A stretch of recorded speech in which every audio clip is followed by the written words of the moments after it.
Vanessa, thank you for your time this morning and also yesterday. You've been very kind to go through the trial run yesterday. We got familiar to each other. And today is the day where all of us, the IBG family members, are looking forward to your wonderful presentation. It's everybody's is very keen to listen to you and looking at trying to strengthen the business with Spain as we go along from here, Vanessa. So once again, Vanessa, good morning. You are very familiar with IBG now. You have on the screen our president, Vikash, out here in the blue jacket. You have a beautiful young lady in the pink called Priya, who's the CEO. And we have two important colleagues of the secretariat called Girish and Siddhi. And me, of course, we introduced each other yesterday, Vice Chairman IBG, been part and parcel of the institution for a very long time and very honored as well. So having said that, just to give you a little bit of a heads up on the IBG, give me just 50 seconds or so to give you, then we can look at the process flow chart of the program. So once again, IBG, Vanessa, is a modern non-profit chamber of commerce focused on mentoring and supporting Indian businesses to help them to grow into global corporations. IBG was founded by Vikash Mittersain, CMD, Nazara Technologies, and also Honorary Consul General of Republic of Mali. IBG has a network of over 80,000 with 1,000 active members in Mumbai alone, pertaining to sectors like finance, legal, marketing, manufacturing, etc. IBG engages itself with international and domestic chambers also and arranges one-to-one B2B meetings with chambers or chambers for its members. Recently, we have tied up with 30 chambers, Vanessa, all over the world. We are also doing sector meeting for all our members to help find right connect. This is just to give you, of course, you already have the IBG website with you, Vanessa. Now I'm going to request Vikash Mittersain to kick off and also say a few words to you and also to the members this morning. Thank you, Vikash, over to you. Thank you. Thank you for bringing me in. Hi, Vanessa. So good to have you here. You just mentioned I'm an honorary consul. So I come from your breed more than the rest of the people here. How are things doing with you? Very well. I am at home in Mumbai. Yeah. We go to the office from time to time, but everything is going well. We are back to business. We're working well, so ready to start. I have also started my office since a month, but again, just twice a week and half the numbers coming in. Yes. So let's see. We are just crossing our fingers, but it looks like it's going to be end of the year before we have a proper working situation, at least. Let's see how it goes. I agree. And the vaccines are not yet coming in. I know. The best vaccine failed, so now we don't know where we are. Yes. All the best. Great to have you here. Go ahead, Dilip, take over. Very well. Thank you, Vikash, for your quick update. Vanessa, now I'm going to request Priya to really say a few words about IBG, and then I'm going to introduce yourself, and then you could commence with your presentation. Good morning, Her Excellency Vanessa. It's a big pleasure to have you with us today. I want to just mention a few points that we are very actively working closely with all the chambers from other countries, and we would request you to connect us with Spain chambers, and we can take it ahead from there. All right. Thank you, Priya. Now I'm going to introduce our honorary guest speaker to all of you. Incredible Vanessa, who's going to run through us with the brief presentation that she already has prepared for our interest. Ladies and gentlemen, here is Vanesa Alvarez Franco, is the Economic and Commercial Counselor of the Embassy of Spain. She is based in Mumbai, where for the past couple of years has been promoting trade and investment between India and Spain. Before assuming her office current responsibilities in India, she held different positions in the Ministry of Economy in the Public Treasury and in the Prime Minister's cabinet in Spain. She also lived in South Korea for 5 years. So ladies and gentlemen, here we go for everyone waiting for Vanesa. Vanesa, once again, over to you. Wonderful indeed. Thank you very much indeed. Really, thank you so much. Thank you, everybody.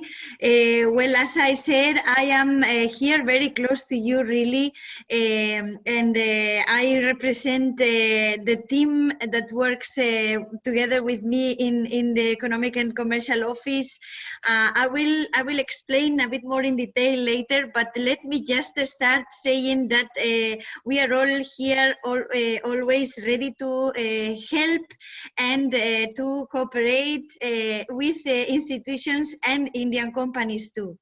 So apart from this webinar, please, any of you feel free to contact us anytime, because we are very available, always ready to work in India. Okay, thank you so much really for this opportunity. Very well, Vanesa. I will share a small PPT with you. This one here. Okay. Can you see it? Yes, yes. Okay, good. Well, the topic of this very small presentation, which will be followed by a Q&A session, is doing business with Spain, trade and investment in the new global context. Well, our office has been here in Mumbai for about 13 years now. And but of course we have a bigger office and a bigger representation in New Delhi. I will comment a little bit on the kind of work that we normally do and on the current state of the relations between India and Spain. But I will, sorry? Okay, but I will also comment the new global context. I will adapt my figures and my comments to the new context because it is unavoidable simply nowadays to refer to the recent changes and challenges that we are all facing. So just to start with, I will present very in a small set of figures what kind of countries India and Spain are. Of course, India is a huge territory and economy in the world, the fifth largest economy, with the second largest population. A high density of population per square kilometer in spite of its big size, and an important GDP both in absolute terms and in per capita terms. The GDP growth rates are also amazing, have been amazing in India for decades, and still, in spite of everything, the estimated growth is strong, of course, when we consider the medium to long term. In this very moment, nobody can tell. Actually, there are lots of forecasts in place, but nobody can tell the final impact of this COVID crisis in the Indian economy or in the Spanish economy or in none of them. The Spanish economy is half the size of that of India. So it is a much smaller country with only 47 million inhabitants. With a GDP size that is about $1.4 trillion. I mean that half of that of India, but still with an important GDP per capita. And in this regard, it is important to bear this point in mind because it reflects some acquisition power and an interest in our domestic market for potential suppliers, actually. Our GDP growth has been strong when we think in European terms, of course, not in Indian terms, and sustained in the past years, where the 2008 crisis was completely surpassed, completely over, and actually we created around 45% of the total new employment of the Eurozone since 2014. Only in Spain. So the former crisis was over, we were growing well again, but now we have this coronavirus situation as the rest of the world, which is going to impact highly our GDP, but that is being addressed by our authorities, and everything, all the indicators point to the fact that the final impact will not be that high as initially expected. So another just a picture here just to see the huge size of India when compared to Europe. Actually, you can see Spain there in the lower left, but the big size of India, if we could put it more or less in Europe, it's almost the same continent, actually. Well, doing business with Spain.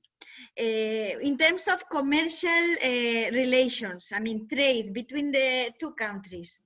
Well, India and Spain have been working closely for a long time, but not really with the intensity or the depth that we could expect, because our countries had developed, let's say, somehow each taking its own path for some time. So our relations are now very close, are growing, everything is going very good, really, very well, but still there is a lot of work to do, because sometimes there is a little knowledge from the Spanish side about the Indian reality, and the opposite is also true. So still we have a lot to learn, and a lot of effort to do, and a lot of work ahead to strengthen our links and continue working together. As you can see here, Spain has a huge commercial deficit with India of nearly 3 billion euros in 2019. This means that we sell to India much less than what we buy from India. So we are net buyers in India. But when it comes to our broader position in the world trade, the picture is a little different. In principle, in general terms, Spain used to be also a net buyer in the past, but for a lot of years now, we have been very balanced. We have reached a balanced foreign trade balance, and actually we have become net exporters very recently. In the last years, we have been net exporters when accounting for services also, not only for goods, but now also in terms of merchandise, we are exporting to the world and being really balanced in our foreign trade relations. But it is not the case in India. In India, we are still net buyers, and well, our efforts try to, let's say, rebalance this relation. Of course, we are very interested in continuing buying from India, but still, from our side, we have to try to also show the Indian consumers and what we have to offer. Well, India is the 7th market as a destination for Spanish exports in Asia, after China, Japan, South Korea, Saudi Arabia, the United Arab Emirates, and Israel. But India ranks 3rd when it comes to Spanish imports in Asia, only after China and Japan. Globally, Spain ranks 41st as a supplier to India, with a market share of 0.35%, and 23rd as a client country for India, with a market share of 1.27%. Here you will see in a graph the evolution of our bilateral trade, and you can see that the coverage ratio is only about 30%. Just to show very clearly this kind of trade imbalance that we maintain with India. We have seen a slight increase in exports recently and an important increase in imports, too, as you can see in the graph. So the coverage rate tends to decrease. When it comes to the distribution of our exports to India, well, our exports are normally very diversified. When we speak about the whole world, the full panorama, but this also happens when it comes to India. We export to India a bit of everything, especially focused in the industrial sectors, chemicals, and some other materials like plastics, fuel, or paper and iron steel. Here you can see the bilateral trade by sector, the main components of our exports, and you will see again the machines, the chemicals, plastics, electrical equipment, fuel, automobiles and parts, especially paper, cartons, and other products. When it comes to import, what we buy from India, again, you will see a very diversified pattern and with very similar categories, although some others appear here. We still buy from India as we sell a lot of chemicals, machines, motor vehicles and parts, but in this case, we also buy from India clothing, in different kinds, leather woods, or fish, crustaceans, and mollusks, other categories that were not really present in our export. Here you will see the details in these tables, all kinds of products, I mean the main categories in detail. Well, when it comes to investment, the other side of our bilateral relations. Well, India is an important, very important destination for foreign direct investment in the world. For instance, in 2019, India attracted investments worth of 49 billion US dollars. But Spain is also an important investment destination. When it comes to our bilateral investment only, Spain is the 16th largest investor in India, with a cumulative volume of FDI of around 3,000 US dollars, and in the recent years. But still, the other side, the Indian investments in Spain remain limited, of course, because the big investment opportunities stay in India. So it is normal that Indian investors invest mostly in their country, but also show a pattern that is not very smooth. In some cases, we have seen important Indian investments in Spain for very important businesses, but in other periods of time, there is much less activity in this kind of flows. Well, nowadays, more than 200 Spanish companies are present in India, have invested in India, and are present here with their offices, their factories, and their personnel. When it comes to, let's see, rebalancing again this bilateral investment between the two countries. Well, I will develop a little in detail this idea later, but let me see that the COVID crisis has revealed that Spain is not only an important FDI destination with a lot of attractive points for for India, but also that during this very severe and unexpected crisis, especially in the worst months in the beginning, we were all concerned about the smoothness of logistics and value chains.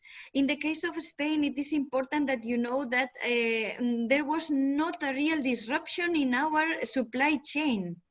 So our internal market continued to be supplied by all kinds of providers, all kinds of products during the COVID months.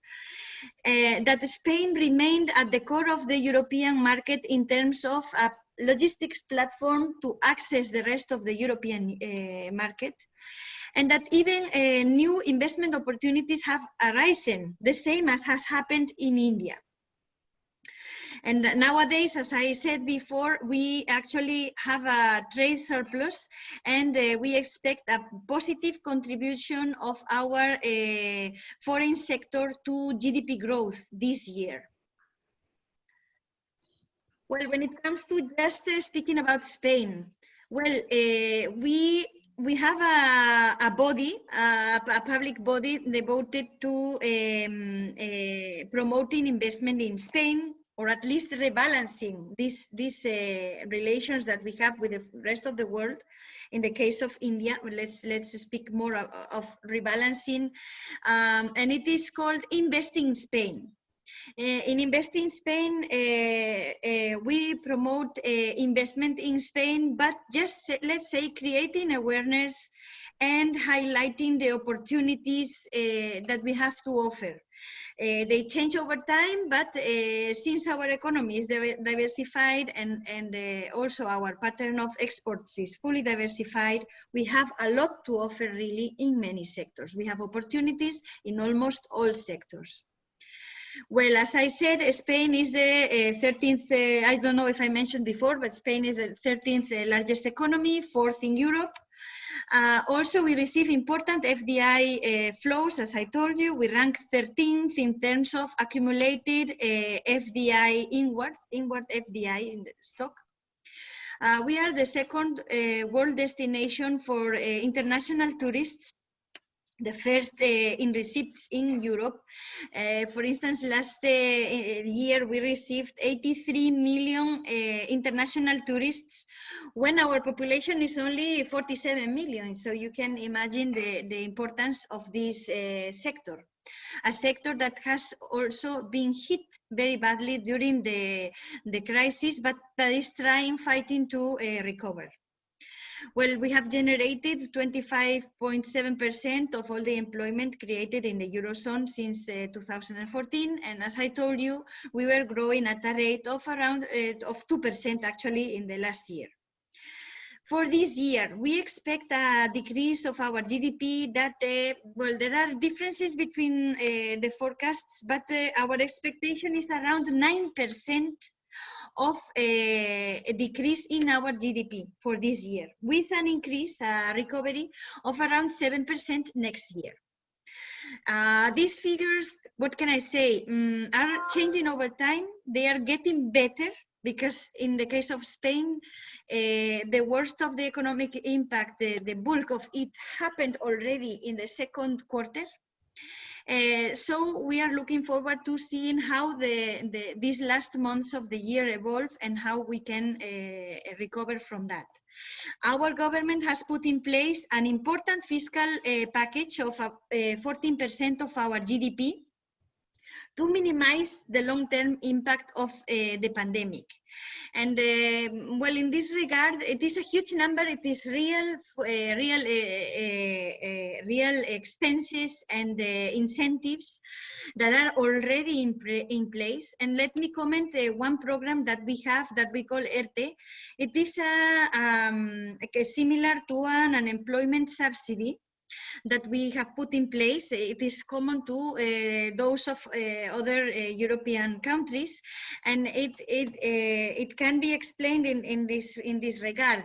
Since an impact in employment is foreseen because of the COVID crisis, workers are allowed to, let's say, go to pass to a situation of unemployment, receiving the unemployment benefits that will complement their salary. So, but then after a period of time, they will go back to their companies, back to their workplaces, and continue working normally. So it's kind of a temporary subsidy of unemployment. This means that there has not really had a very, very hard impact on unemployment so far, because the fiscal package has been there to support all the employees and, of course, the firms.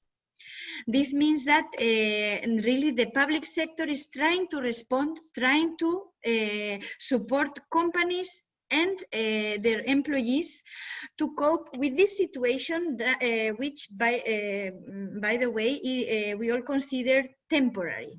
It's a temporary shock that will be overcome in the next fiscal year. Well, let me just finish commenting some ideas about the openness of our economy. We, for instance, exports of goods and services account for 35% of our GDP. This is the second highest rate in Europe, only after Germany. And in the big, among the big economies of the European Union, and well, just the global market access that Indian companies can get from Spain. Domestic market, as I said, with our per capita GDP and the rest of the European Union, because we are a single market. It's a platform to Latin America because of the historical links that we have had with that region. We have a hub in the Canary Islands, which are part of Spain, to Africa because of their situation actually in the south of Spain, and we have had also very narrow links with the Middle East region, a characteristic that is also shared by India. So we can find some common interests in the region. Well, let me comment about the Spanish companies that are present in India. It's a limited number so far, as I said, but growing. So this is what we are proud of, that our companies here are really more and more and increasing their investments. And you can see some names there in consumer goods, in services, industry and chemistry, and in the automotive sector. Business opportunities. Well, these are sectors where we have identified bilateral business opportunities. Well, let me just, before commenting this in detail, let me just explain how we are organized internally in India, how the Economic and Commercial Office works. Well, we have two economic and commercial offices in this country because of its size and importance. We have one office in Delhi and another one in Mumbai. And we have a sectorial division of work between the two offices. In our office in Mumbai, we mostly deal with industrial sectors, consumer goods, and services. So, where we see opportunities are precisely in these sectors that we are in charge of. And as you can see there, we have identified through this time bilateral opportunities in terms of interiors, cultural industries, cosmetics, leisure, services like engineering, Spanish language and education, tourism, of course, catering, related to food, and agro sector, a sector that, on the other hand, corresponds to our Delhi office. And we have identified opportunities in the industrial goods sectors like automotive, pharmaceutical, chemical, and all kinds of machinery. Well, as I said in the beginning, just to close my presentation, let me repeat that we are here to serve you. We are here to try to strengthen our links and really very happy to cooperate with all institutions and companies. We are the Economic and Commercial Office here in blue. And we have two big stakeholders. On the one side is the Secretary of State for Trade in Spain. Linked to it is ICEX, our Institute for Foreign Trade, which is where our promotion activities are organized mostly. And on the other hand, we have the Embassy of Spain, because we are part of the Embassy of Spain in India. And regarding our internal organization, we have a counselor, a market analyst, and then some staff working daily to foster our bilateral relations. Well, with that, I will finish. Thank you very much. And please feel free to ask me any questions now in this session or anytime later, because we repeat that we are always here. We are open. We have been working all this time through the lockdown. We have worked all the time, and we are more than happy to help. Thank you very much. Vanesa, wonderful presentation. We have seen many presentations offline. This is going to be certainly one of the best ones. And the other compliment I wish to personally give you is that you spoke from your heart, which was very evident. Absolutely. Thank you very much. I try to be very clear. Thank you. Thank you, Vanessa. Vanessa, you spoke about culture and tourism. One point came to my mind about the flamenco is the dance sequence which Spain, which was originated in Rajasthan in India. What would you like to say on that firstly? Well, our perspective, you have to understand, being the Economic and Commercial Office is always that of business. Okay. But we are working together. We have three parts for that in our embassy. We have the cultural counselor, right. Always ready to organize things, because actually, yeah, it is true. It is actually the same kind of art, deeply rooted in India. So we have the cultural section. We have the Economic and Commercial Offices, right. ours specifically, always available to any company or any artist that wants to start some business there. And also we have our tourism office. The tourism office of Spain is based in Mumbai too, and they're always open to promoting any activity in this regard. Perfect. So when the IBG takes a delegation to Spain, about which we spoke yesterday, we would like to have the taste, all of us would like to have taste of flamenco in Spain when we visit next year. So, all right, now we come back to the issue relating to question Q&A. Our President Vikash has got two questions. One is, what is the status of popular sport in Spain, the running of the bulls? And the second question of his is, how will Brexit affect EU and Spain in particular? Okay. I will start with the first question. Well, most of the sport activities were paralyzed during the lockdown, but now they are open back again. I mean, actually in Spain, we have a second wave that you've heard about, but this time it is still limited, although increasing, but very limited to youngsters, so with a much smaller impact on our health system, and actually for our relief, much less impact in terms of deaths or really serious cases of concern in terms of potential deaths. So in spite of the second wave, everything is open in Spain. So sports are open again, indoor and outdoor.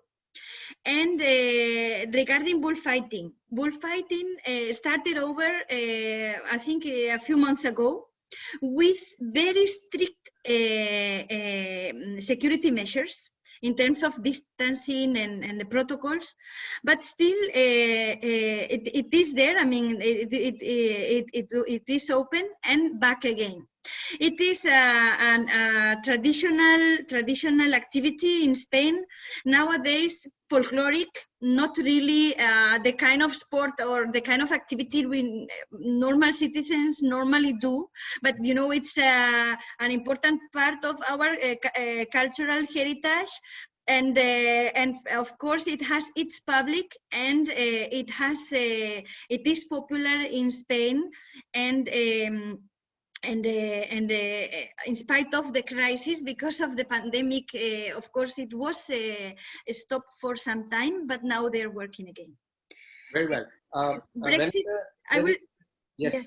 sorry. The Brexit impact of the Brexit in the Spanish economy, Right. it is very important. Well, the relations between Spain and the United Kingdom are really very deep and very narrow. Right. We have an important colony of British expats and mostly British visitors and investors in Spain. So it was an important concern for us.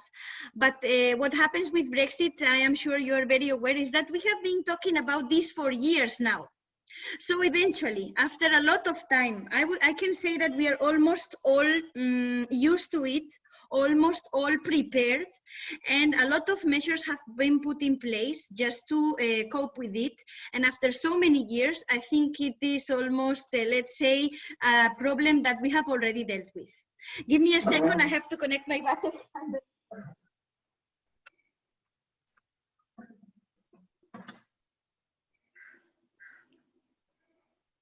Okay. Give me a second for some reason. Can you please excuse me for a second, please? All right, take your time. Is everything okay?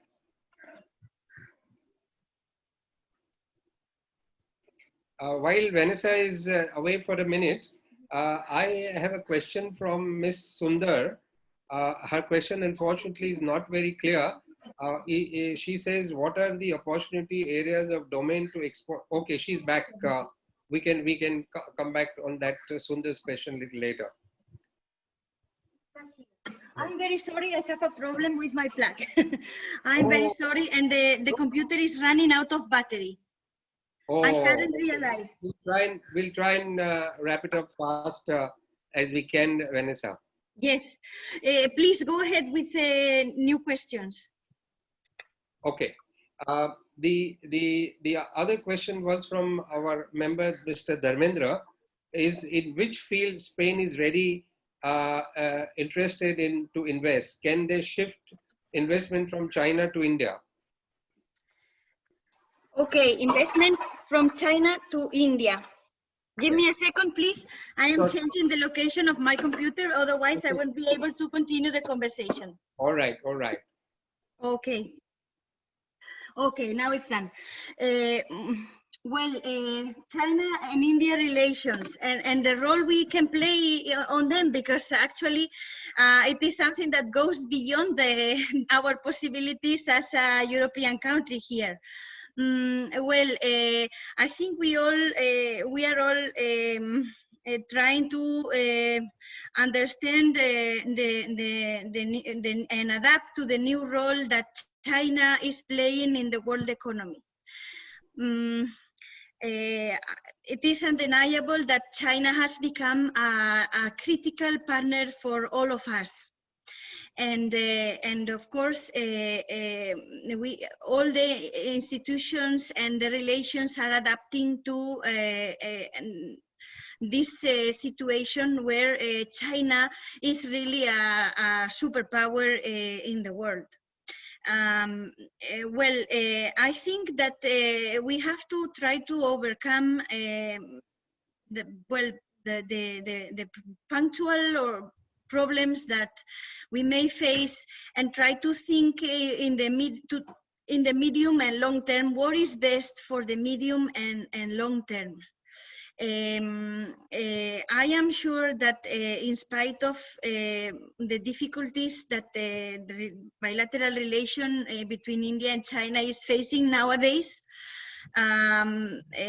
which is normal because I see two superpowers there trying to let's say to put things in place, but thinking in the long term, what is best for everybody in the medium to long term, we have to come to a common understanding, and we have to think again on what is the best for our citizens and consumers, and we have to continue supporting multilateralism and thinking broadly, not bilaterally only, not in national terms only, but broadly with responsibility towards the rest of the world too, trying to find a place for everybody in the world arena, and maybe with some rebalancing, of course, I understand, but still there is a place for everybody, and in the long term it is important that we think mostly on the big benefits for our consumers and citizens. Very well. Mr. Kamal Lakhotia, one of our members, says, of course, you have briefly covered about COVID, but he says, how good is Spain's situation in COVID control compared to European countries, Vanesa? Yeah, well, here, let me be very honest. I was in Spain for my holidays in this last month. I was there in end of July and August, and so I could see firsthand how things were going in Spain. I have to say that having been here for the worst months of the lockdown, from March to July, the impression that I had was that things were really, really very bad in Europe, because the news were simply alarming. And here, what can I say? We have been coping with it. We have done our best. This is what I see from here. But when I came back to Spain, I understood that, you know, the resilience of Europe is not negligible. It is something that we can always count on. There are resources in many regards that allow the economies and the citizens to work properly, to continue functioning, right, in spite of the tremendous news that we hear. Correct. Because the news were real. I don't say they were not real, but still being there, you don't really perceive that there is a severe shortcut or crisis or whatever happening around, because everything is working. The hospitals are working, the companies are still open and working, and now the leisure part of life is also working. So what can I say? In India, we have done our best. We are doing well, I think. But we have a huge population here. It is something that it is difficult to manage, what can I say, right, with some limited resources for some parts of the population, at least. So neither things were that worse in Europe before, nor things are probably so bad in India now. Correct. This is my impression. Sure, Vanessa, thank you. Richa has one question relating to, which says that India is one of the biggest importer of wood products. Does Spain export a product of softwood called timber and lumber product? Can you highlight a few points on the forest industry of Spain very briefly? Yes, well, it is an important component in our exports, sure. And actually, we are producing a market study for this sector. Yes, Spain is an important producer in this sector. Maybe normally people don't know because we are in the south of Europe, but it's it is a country with a dry climate, but we don't have any lack of forests. On the contrary, it's like the rest of Europe, at least in the northern half of the country. We have a lot of resources, and they are exploited commercially. commercially. This is the important point, that we consider this a sector, and we have a production that is managed in commercial terms. We really plant trees to exploit that surface and produce wood and paper. So if this person could contact us later, please, we will be more than happy to provide more information in detail about this sector. Because yes, it is an important sector for Spain in India, and we have a lot to offer. Okay, perfect. The other question which is coming up from a gentleman called Mr. Sasi, he's asking about possibility of opening up an office in Spain. Yes. In future.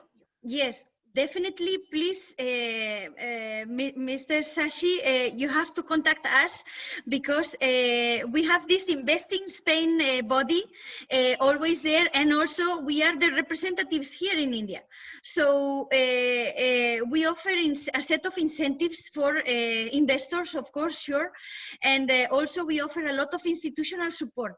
So we can personally help you in anything you need, and we can explore for you the best locations. If there is a cluster that you want to approach, I mean, whatever interest that you may have in mind, we will try to help you, and we will find what is best for you. Perfect. A similar question goes for Mr. Balraj, who was looking at opening up a trading broker firm. Mr. Balraj, Vanesa has requested you also to communicate with her office, and they will be able to guide you in taking your project of the opening up a trading broker firm in Spain. The other question comes up about Mr. Uday Dalvi, who is the MD of Aragon Infratech Private Limited. Need to know about floriculture and bamboo items to replace plastic in Spain, and opportunity to export from India. Yes, definitely. Well, we are open to that. And the environment is a serious concern, and we have a lot of policies in place to make our economy more sustainable in this regard. We are open to that. When it comes to really export to Spain, we work closely with the Embassy of India in Madrid, and I am sure that they will also help you, but we will give you the contact directly, so we will try to help also. Perfect. Vanessa, do you see 5G creating a threat in Spain in terms of radiation and safety for people? This is also from Mr. Uday. Yes, well, I am afraid that when it comes to this particular side of the 5G phenomenon, I cannot give you a well-informed advice, because I am not really aware of the health impact. I know there is a debate there, but I don't have enough information to give a personal view on that, because I don't really have the knowledge. The 5G in Spain is an important technological change that is actually happening, about to happen in the next quarters, because it's already in place. I mean, the infrastructure and everything has been developed, so it is going to happen very in the short term. Actually, it is already happening in the biggest urban areas.